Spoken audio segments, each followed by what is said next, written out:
Hey everybody, welcome to Get to Know Your Wedding Pro. My name is Reed with Best Made Videos. We are a wedding videography company based out of West Seattle, Washington, and I'm so excited to be joined today by Chanelle Carlin. She's a wedding officiant out of Okanagan, Washington, but we were talking beforehand, obviously travel all over the state and beyond. Thank you so much for joining us early on the Monday to chat. I appreciate you taking some time. Why don't you introduce yourself, tell us who you are and what you do. Thank you. Hey, my name is Chanelle Carlin, and I am a professional wedding officiant based in Okanagan, as Reed said.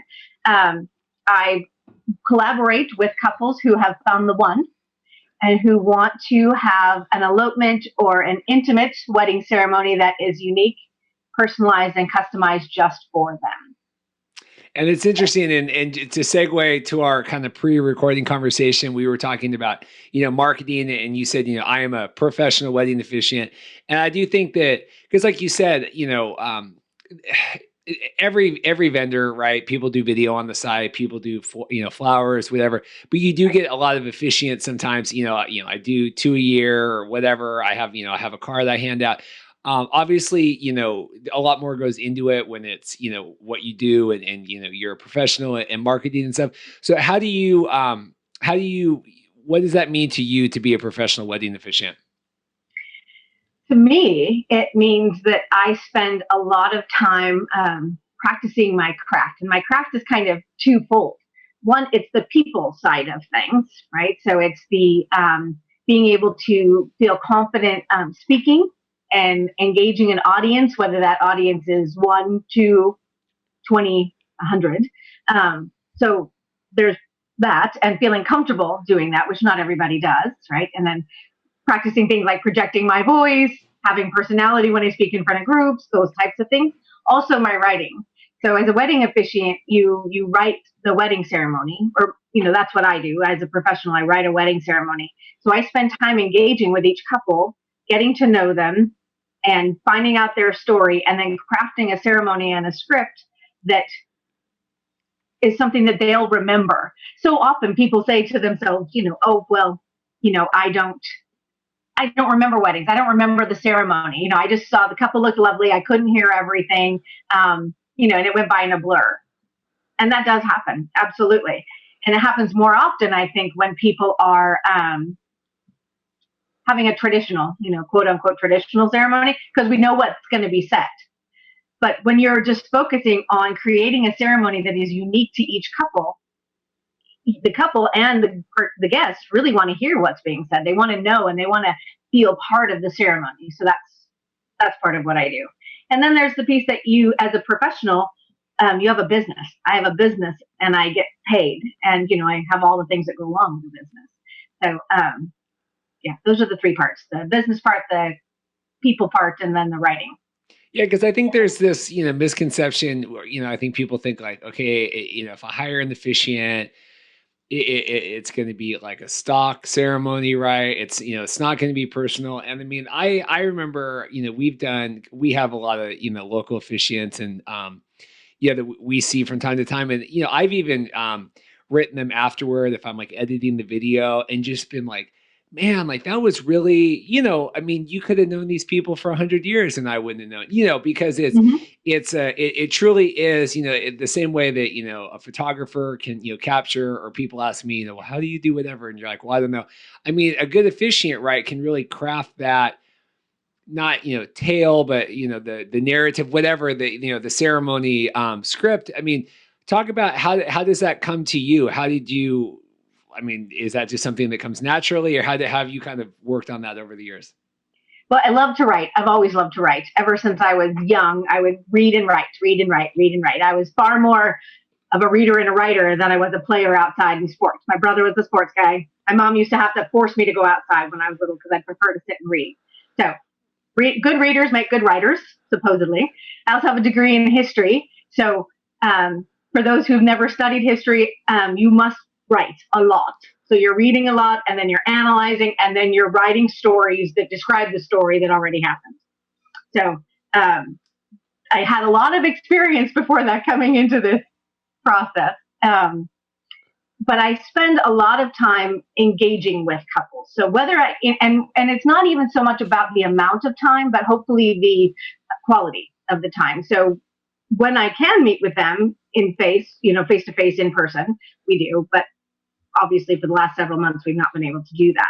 And I live in Okanagan, do weddings everywhere. So Okanagan, just for those folks who don't know, is in north central Washington on the east side of the Cascades. And it takes a long time to get anywhere.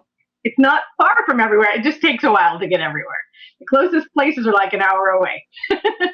So I do a lot of Zoom meetings and telephone calls. And it's really about developing a personal relationship virtually, having honest conversations, and just listening as much as possible to their story and asking deeper questions and allowing them space to answer them. And then through that, I craft a story and I craft a ceremony that hopefully reflects them, and I send it to them and I say, edit away. Change what you want. Tell me what you like. Tell me what you don't like. This is your ceremony, and we will make any and all changes that you want. And thankfully, most of the time, based on our conversations, I've gotten pretty close to what they would like. And I have them write back to me and say, oh my gosh, I was crying when I read the ceremony. Sometimes there are a few changes here and there, but thankfully, most of the time I get pretty close. But it's really about the quality of the conversation, I think. Yeah, it's interesting because it's always the same question, when we sign up couples for, wedding videography, and they always say like, well, how does the editing work, right? If we get the video, and we're the same way, we have, you can, obviously we can't, redo the entire video, right? But it's all, the wording's all in there. But anyway, but they always ask about it, and then it's the same thing. When you get this ceremony that's written about you and your loved one, and it's really hard to come back and be like, well, actually now, now obviously, there's certain, circumstances, but I do think people always think like ahead of time, oh, I'm going to really want it, whatever. And then you get it, and it's, whatever it is about you, the photos or the, like you said, your script, and it's hard to be too, when it's so, when it's so emotionally tied to you, you know what I mean? Yeah. Yeah. And, you want to get the details right too. So it's not, those are usually the things that people say, or they've said to me that they want a non-religious ceremony, and and then they're like, and I don't want it too mushy, and I want it short, but I want all these things in it. And, I do want it more romantic than, so there's a little tweaking here and there, but usually that's really what it is. It's just little tweaks. And that's perfectly fine. It's their wedding. And like I said, I want it to be super memorable for them and to be the reflection of the two of them. Well, absolutely. And I was thinking, because we've done just a handful of weddings here kind of since everything's opened back up in Washington. You're a little more, I don't know how, the regulations everywhere, Okanagan's a little more rural than Seattle, but, it struck me because we had a wedding that we shot, and the officiant was a friend. And then one of the parents for one of the toasts. So there was a couple moments where, I sensed that maybe things were said that were not off color, but like it wasn't right. Like the bride didn't love it, right? Like it wasn't right. And right. And obviously, nobody goes in and is like, well, I'm going to bomb this, whatever. I mean, obviously it's all good intentions, but I do think someone in your experience has all that foresight to know, right, like what's going to land and maybe what's not, and walk that line a little better. Cause I always sense that. And when I have to, when I'm putting together the ceremony and everything, but then when I'm doing that highlight video, we're only taking bits and pieces, and I'm like, that might be a funny moment, or that might be whatever, but you want to make sure that it's landing right for that. And so it's tough, and so my point is, I think someone in your, situation, obviously you have a lot more foresight about that, which I do think is helpful for the wedding day, when, you just don't want any like surprises or anything. You kind of want everything the way that the way that you've imagined it always. Well, and that's it. That's exactly it, Reed. So many couples at some point have imagined this day. It's a day they've imagined. And, nobody imagined a pandemic. So that has changed everything for most couples this year. And some of them have postponed their weddings. Some of them have canceled them altogether until, far in the future. Some of them have just changed the date, and some of them are still going forward with smaller groups. But it's still one of the most important days they're ever going to have in their life. And that I take very seriously. I mean, for my own wedding, it was that big of a deal. So, of course it is. And I really want it to be special, just like every officiant does. Um, and I take that as I own that responsibility. Um, some people might not take it as seriously, but I do, because I would be devastated. I mean, I take it personally. I would be devastated if I blew it ahead of time, which is part of the reason I send it to couples and I say, this is your ceremony. You make it, change anything you want. And I start saying that from the very beginning. I tell them that when we first have our very first conversation, when we're having our phone and virtual meetings, and then when I send it to them again, I just reiterate, this is your ceremony.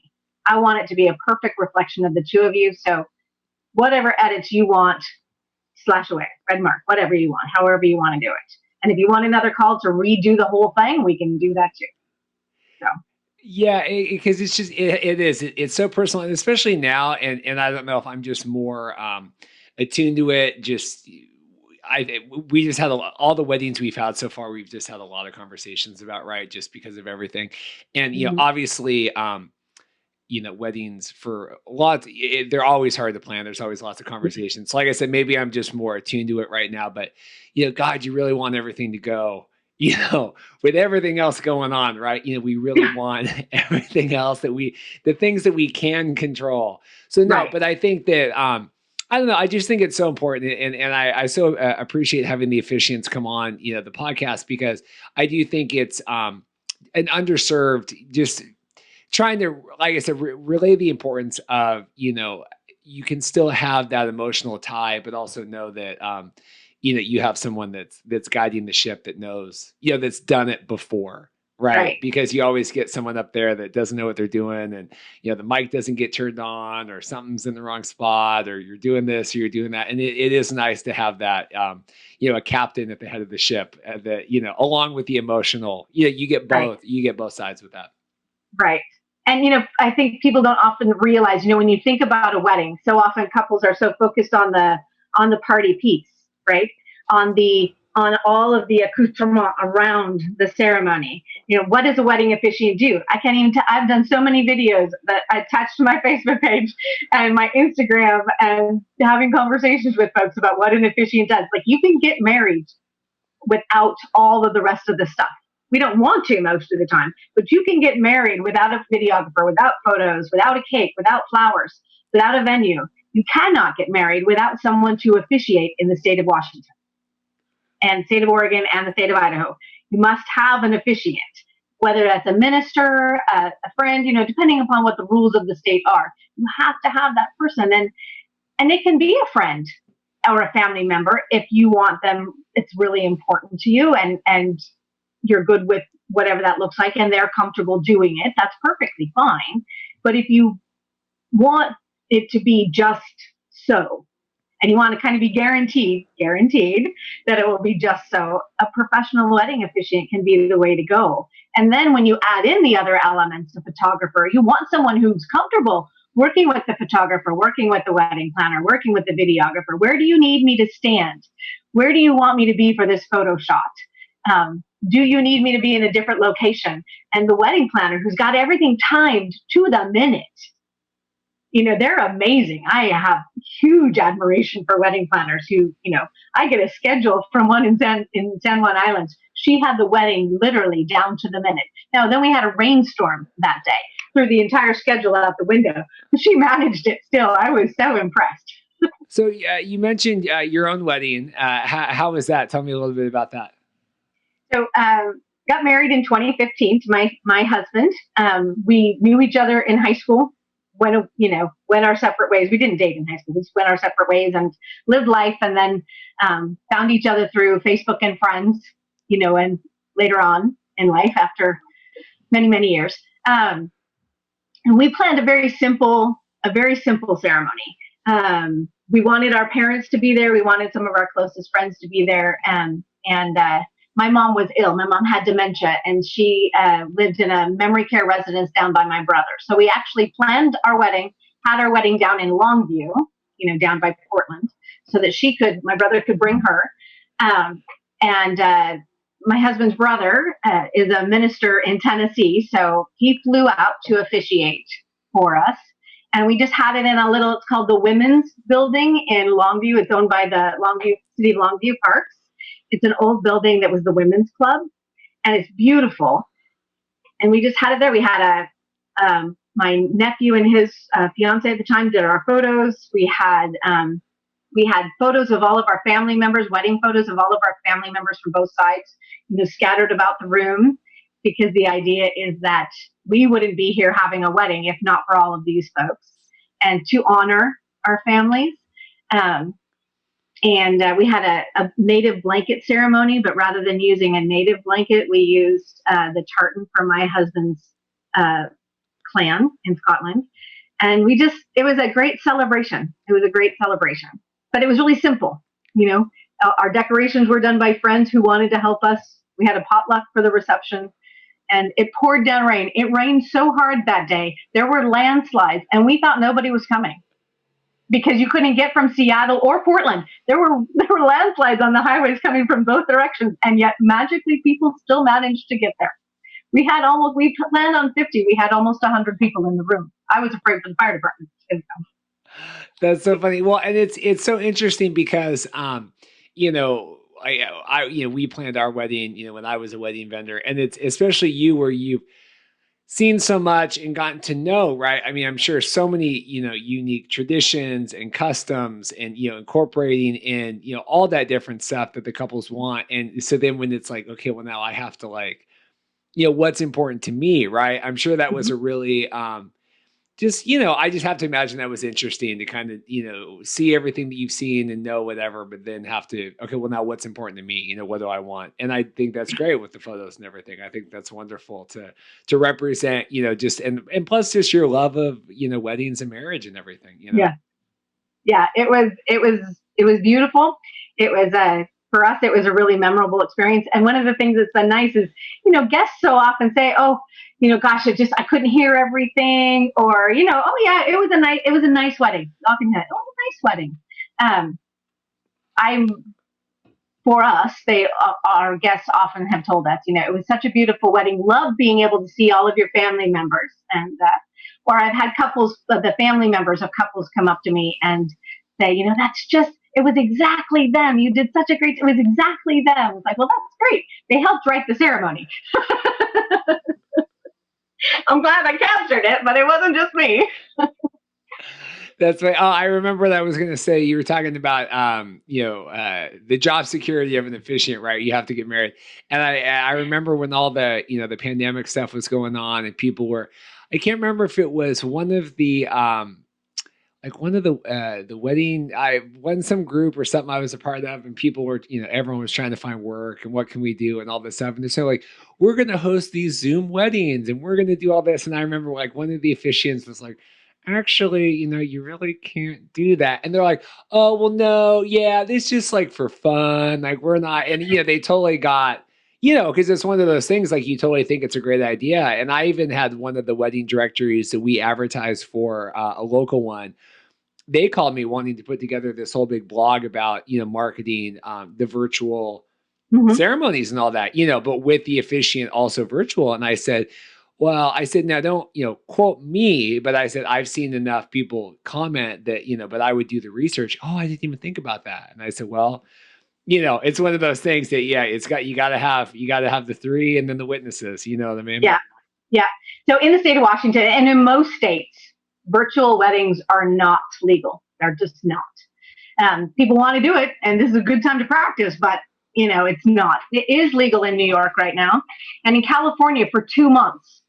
The governor, from April 30th, the governor of California issued a proclamation that people could get married virtually, and the officiant could be anywhere, could be virtual as well. And so I did a virtual wedding for a couple in California who had planned to come up here. They had their wedding booked for the peninsula. Lake Crescent Lodge would have been a beautiful venue, but they couldn't come because of the pandemic. They couldn't travel. And but the date was really, really important to them. And so I said, well, here are your options. you can get married down in California. You can find an officiant down in California. They're actually doing it so that you could go to the clerk's office, get your license, and get married right then and there, because they didn't have the 3-day waiting period that they had to worry about. And then on April 30th, the governor of California issued a proclamation with specific things about weddings. And one of them was that for the next 2 months, it's like an emergency thing, you can have virtual weddings.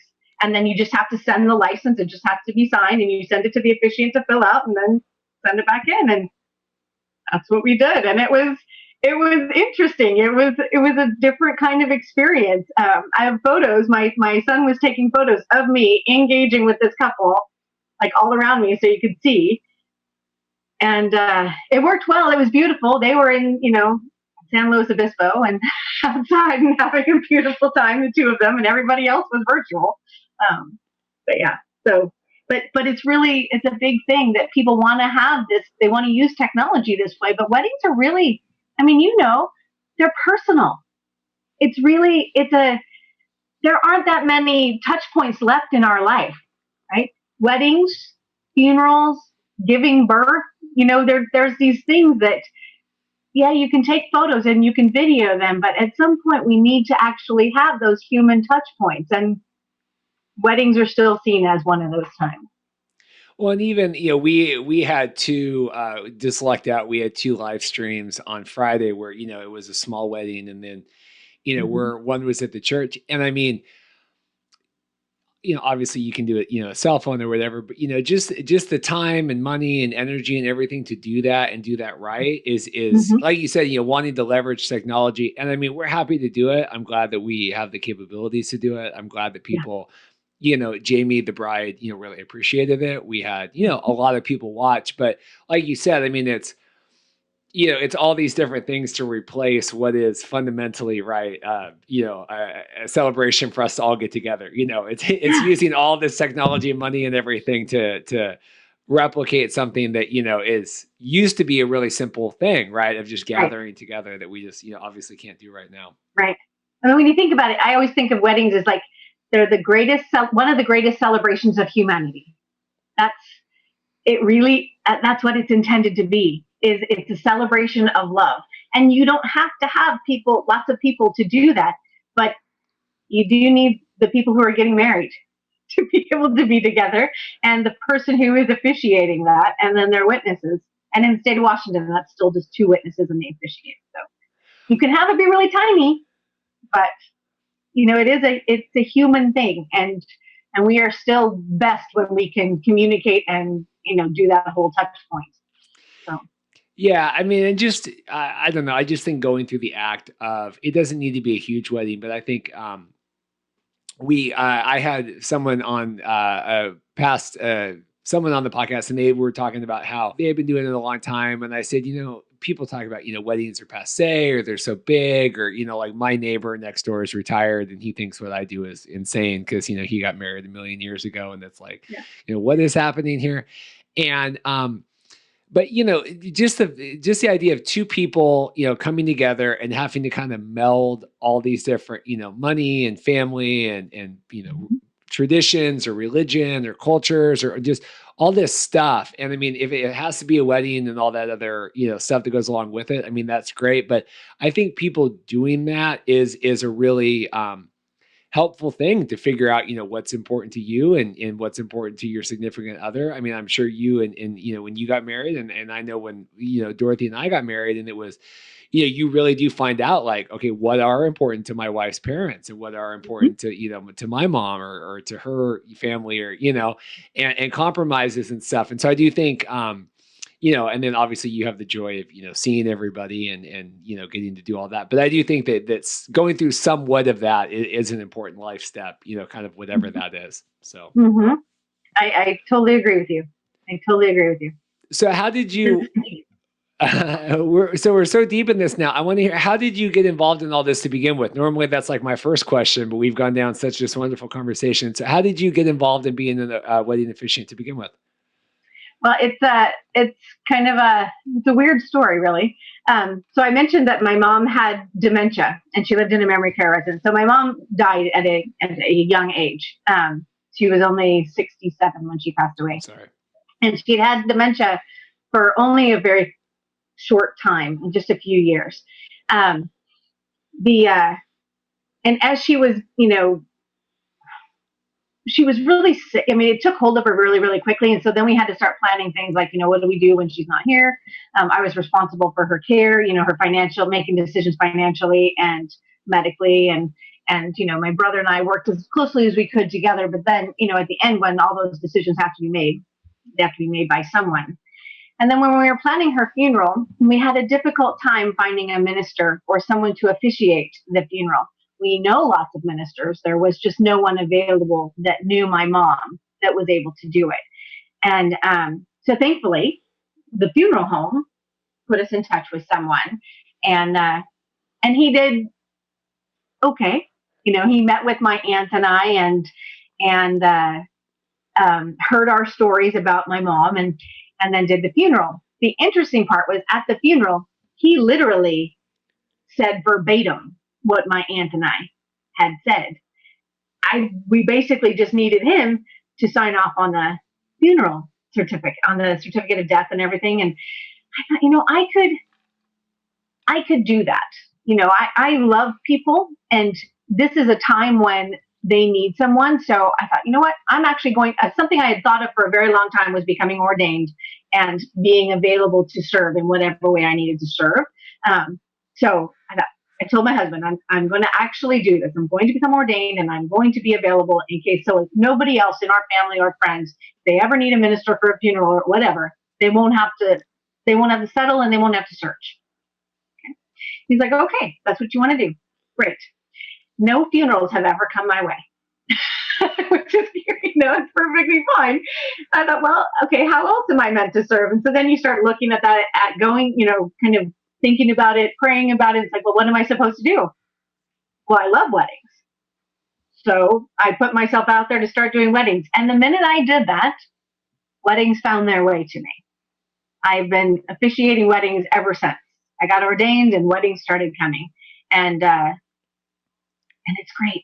I love it. And it really came from that kind of I couldn't find a minister. I needed a minister. And when we found the minister, I thought, okay, if you can become a professional officiant and do these things, then why can't I do that when this is what I love to do? And there we are. Pretty simple.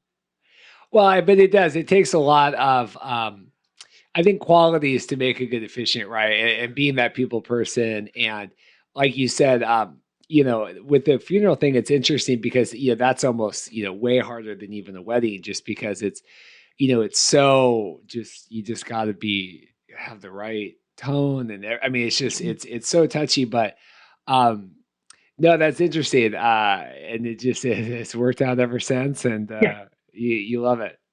I do. I do. I love it. I can't imagine, throughout my whole lifetime, everything that I've ever done, engaging with people and the different jobs that you have that bring you to a certain point in your lifetime, the different experiences that you have. And they've all led me to here. And I can't imagine a better career and a better business for myself. What were you doing before you started officiating weddings? It depends on when. So I used to work in child welfare and children's behavioral health. I was a program director down in California. And then when my mom got really sick and was getting close to dying, then I left California and came back up here. But I lived and worked in Ireland in child welfare, and I did 10 years as a legal secretary long before that. Went back to college, got my degree, my master's degree, and I've done sales, all of those types of jobs, but they're always to do with either people or writing, and people are writing. That's what I do. Isn't it interesting? Yeah, the past we find ourselves down, and just I've always said that, and from the very beginning of this podcast, you could have two, photographers next to each other, right? And they're just so different because of everything, everything that they've gone through and adapts them to different things. And it's so true for all vendors. I just think it's so interesting, the past and even like going into sales and stuff and how that, Yeah. obviously had to, you have to be a people person, right? And then that Mhm. translates to, what was it like it just getting established, starting doing your first weddings as, a professional. What was that experience like? Were you nervous or what was that? Yes. Yes, I was nervous. I was nervous because, well, like I talked about before, I wanted to do a good job. I want it to be, I want each wedding to be perfect for that couple. Now, perfection isn't necessarily something I strive to attain all the time, but they have an expectation of what their wedding will be like, and my desire is to meet or exceed that expectation in whatever way I can. So as I'm getting ready, I'm meeting with couples. I was talking to them. The first couple that booked me was not the first wedding that I did. They booked me, and then I had two other weddings that came up like short term. Like, can you do a wedding next week? Can you do one in 2 weeks? Um, and because since I've started this, I've always done custom ceremonies. Like, well, sure, sure, I can. I can do anything. Let's see, but you have to meet with me and talk to me, and we have to do this other part first. Um, but I was nervous, and when I would meet with them and talk with them and listen to their story, then I would become more comfortable because I was getting to know them. I was hearing what was coming out of their heart and the things that were most important to them. And then once you kind of take that part in, um, for me, I settle down, and then I can create something that hopefully is lovely for them. And then on the day, I mean, I'm fine public speaking. It's just still wanting to make sure that everything that can be managed, like you said before, everything that can be managed is managed to the best of my ability because this is their day. It's a special day. And they've waited all this time, and somebody has thought about this day their whole life. So yeah, it was nerve wracking, and I still get nervous about that part. I don't get nervous about writing the ceremony or even the officiating. The part that I get nervous about, and I don't know if nervous is the right word. It's just have a genuine desire to have it be something that they will think of and look back on and be so happy with. You know? It's so funny to think back to, early, just being a vendor, right, and starting out. And I remember similar thing, like one of the first couples that we had ever worked with. I can't remember why. Like, I feel like we met like way, way in advance, and I'm just trying to book anything, and it's like, okay, like we'll go, this will be, a year from now or not. I can't remember, it seems like forever. And that you're so nervous, right? You're sitting down, you're like, I don't even know, like, what do you ask about? What do you talk about, right? Like, I don't even have, like wedding stuff, right? And I mean, we were so cheap, they probably didn't, they're just like, whatever, like we just. And then I remember we went and showed up at the wedding, and I met the photographer Steven, and we're still friends today. And I said, dude, I couldn't pick this groom out of a lineup if you gave me $1 million. I said, I met them so long ago. You kind of black Yeah. out, right? It's like I Yeah. was getting married, you kind of forget everything. And you go, I couldn't tell you what this guy looks like at all. And then, they show up and you're like, I guess we met, but I'm so nervous, right? You're so Yeah. nervous. And then you're like, well, I guess, like, what did we even talk about back then? Like, I don't even know, but it's so funny to think back and then getting into it and just, now it's like old hat and you can meet with anyone and, Yeah. but that is interesting that you still get nervous a little bit, but that shows that you care, right? It shows that you want to do a good job. Hopefully that's where the nerves come in. It's just that I want it to be the best reflection of the two of them, and they've entrusted me with their wedding ceremony. Do you find you do a lot of chatting with, the families of everybody, or is it mostly just the couple that you work with? Most of the time, it's just the couples. I'm open to talking to whoever they want me to talk to, but I do a lot of really small weddings and elopements and micro weddings. And most of the time, they've been together already for 8, 10 years. So they they don't bring their family members into it so much, but I had a couple last year that got married almost a year ago, last July. and they had their parents come and talk with me for the first meeting. It was actually the bride's parents. And what was really funny is they had her parents were very traditional and wanted to have a faith-based ceremony, and they wanted some very specific things included. And the bride and groom were not so traditional, wouldn't have had a faith-based ceremony, but it was so important to them that her parents in particular be happy with the wedding and feel good about the wedding that they wanted me to hear what their parents had to say. So then my challenge was create a ceremony that matches the personality of the bride and the groom and incorporates the elements that were so important to the family. And that was the bride's mother was the person who came up to me afterwards and thanked me. And I asked her specifically, I said, do you feel like it captured everything that you were hoping that it would capture? And she said, I think you captured them and our hopes perfectly. That was one I was really nervous about. Oh, absolutely. Yeah, no, especially when, mom and dad, whoever get involved, and then it's like, you really got to make sure you're. Yeah. Yeah. I mean, it's important, and it's most, like I said, most of the couples, they've been together a long time and they are doing it kind of on their own. They're paying for their own ceremonies. They're creating this life on their own, and their parents are really coming just to be guests, which is lovely. But there are times when the parents are more involved, and I love to talk with them and hear what they're hoping for too. It's really up to the couples. I let them tell me. That's interesting too that you were talking about. You do a lot more, elopements and micro weddings and things, because obviously that's like the buzzword now, right? Like every wedding planner in the world is, we're doing whatever, but it, to try to obviously capture on just the, reduce guest counts and stuff. But do you feel like that's something that why do you enjoy doing those so much? And why do you feel like that's something you specialize in? Well, two, I think there's a lot of reasons. One is that I just love the intimacy of it. And so I think that's those couples find me.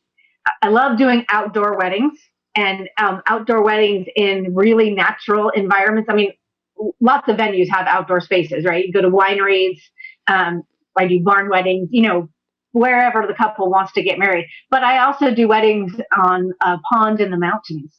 And I have one coming up that I'll be hiking to in August at Lake Diablo. So not everybody can get to those. You can't get 100 people at one of those places. And those are the places where those couples are wanting to get married. So I think that's another part of it as well. But I love the intimacy of creating something so unique and so special. And I'm happy to do larger weddings. I've done quite a few larger weddings, but the ones that I primarily do are outdoors, natural settings, and they generally have less than 30 people. Well, and I think that, even for, all the vendors and everybody involved, obviously there's not a lot of room to hide, right? I mean, you really have to be, connected and know what's going on. I think at like a bigger wedding, there's lots of stuff and, the couple's doing whatever and everyone's kind of doing whatever. But, if it's just you and, the couple or, if there's a photographer or whatever, I mean, you really have to be in tune with what everyone wants, right? And what and just be connected on a personal, it's a big thing to go hike up and spend the day with, someone or a couple or whatever. And so I think that obviously speaks to just, the connections that obviously people feel, that they've developed with you as more, hopefully more than just a vendor, right? I mean, we're vendors, but obviously you hope that there's a little more. Yeah, I mean, you're exactly right, Reed. I am a vendor. I mean, they've contracted with me, they've paid me, where they're paying me to provide a service for them. My desire is weddings are personal, right? This is not, for me, it's not just a job. It's not, I don't clock in at a certain time and then clock out at a certain time. Just like for you, we're creating something that is going to last for hopefully a lifetime, right? And that's a big deal. I like I said, I own that, and I think it's really important. So for me, each couple is very special. And I had somebody say to me once, well, you did my wedding for so-and-so. And I said, really? I said, I don't think it was me. And they said, no, I think it was you. I said, I know all the couples that I've married. I didn't marry So because I know every single couple that I have married and I've officiated for, and I'm honored by each one. So I know them, right, to the best of their ability to share with me and for me to get to know them. Yeah, it's so funny because I'm the same way with my wife because we've done a couple of her friends weddings and whatever, and I'm terrible with like birthdays and like I always got it like Mother's Day, I got to like pound it in my head, but I'm like, oh yeah, like so and so, like did you wish them a happy anniversary today? And like all have done their wedding, and Dorothy will be Yeah. like, well, how did you? I said, well, I know all those, right? Like I don't know, Yeah. yeah, that's where my head is full, right? Is it's that Yeah. spreadsheet of all those. But I couldn't tell you, I have to remember like, my wife's birthday is tomorrow, right? We remember that. So Dorothy, Dorothy. yeah. But it's just funny. And then, like you said, making those connections. And I remember we did a wedding last summer, and the couple contacted us late, and then they were going to get married and move to China. They were going to go teach over there. And they did a video testimonial for me. I don't know, sometime in the off season here, we did a Skype thing, and she was talking, and she goes, "Yeah, it's so weird now that like we're kind of like friends, like we see your stuff online, and like it's really weird." And you're like, "Well, it is, but it's not because, like you said, you're contacted as a vendor, but hopefully, certain, vendors can, rise above that and, make it be, and I would certainly think your officiant is someone that's going to do that.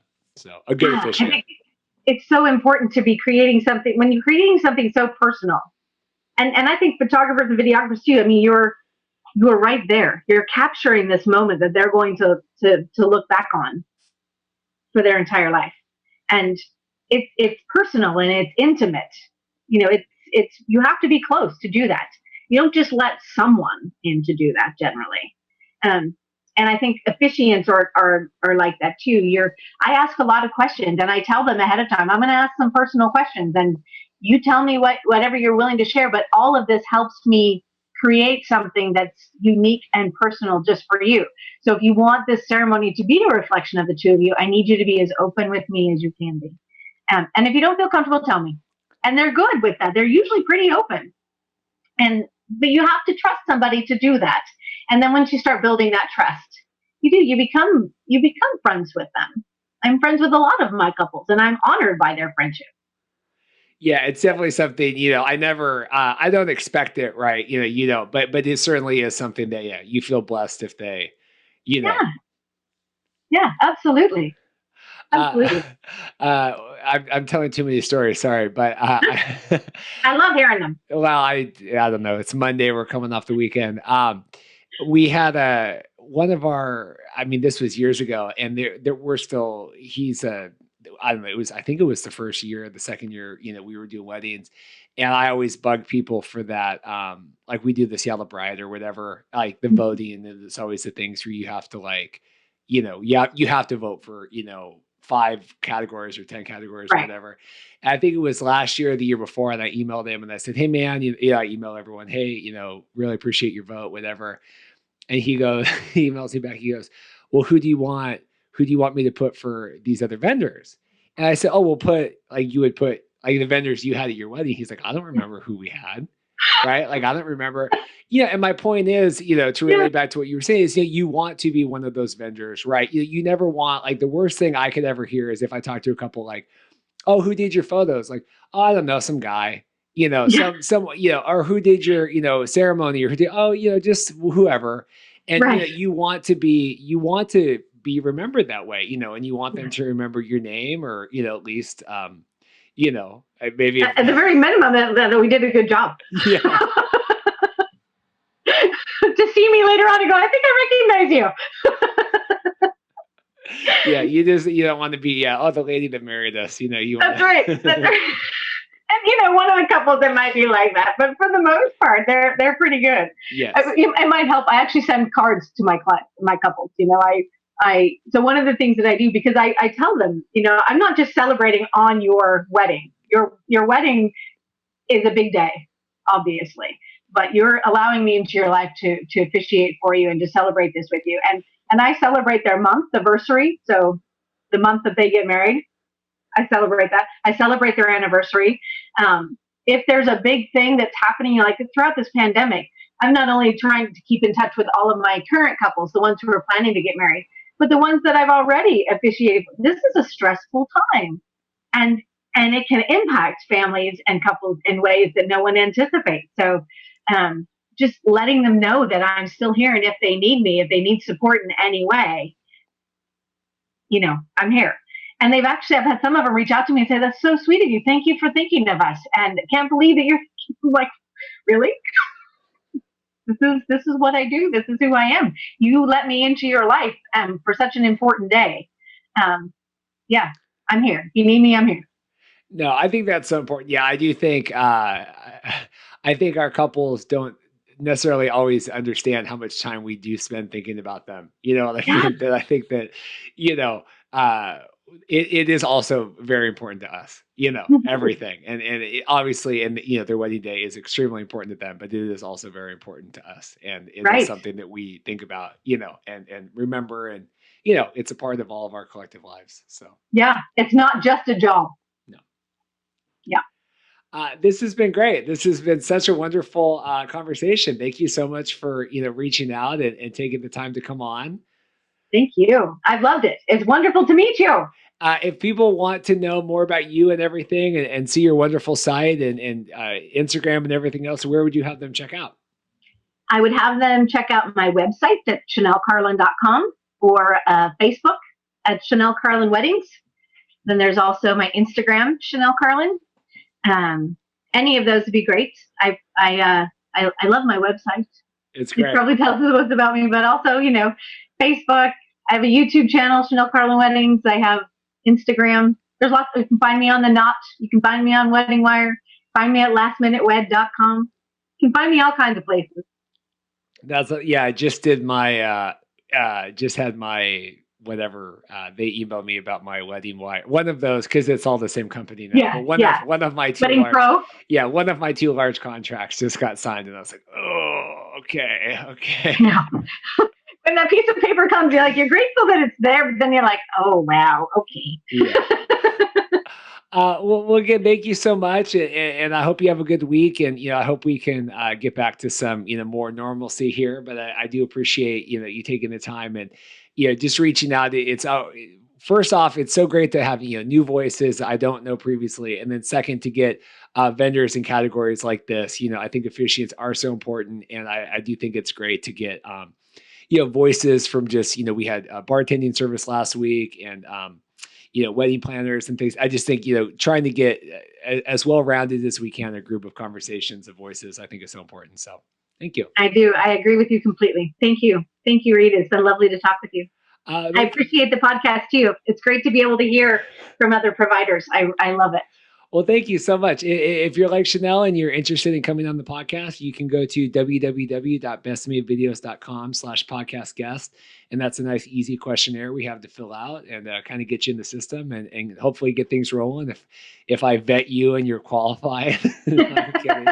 But no, I do appreciate it so much again. And it means a lot. So thank you so much. You're welcome. Thank you. Thanks.